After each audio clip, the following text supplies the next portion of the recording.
תטיפו לאופלה, למי שרכש או ללקוחות שלכם.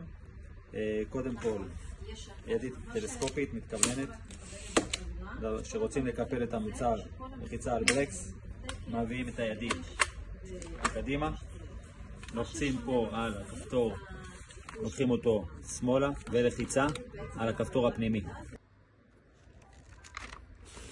ומתאים, מקפלים.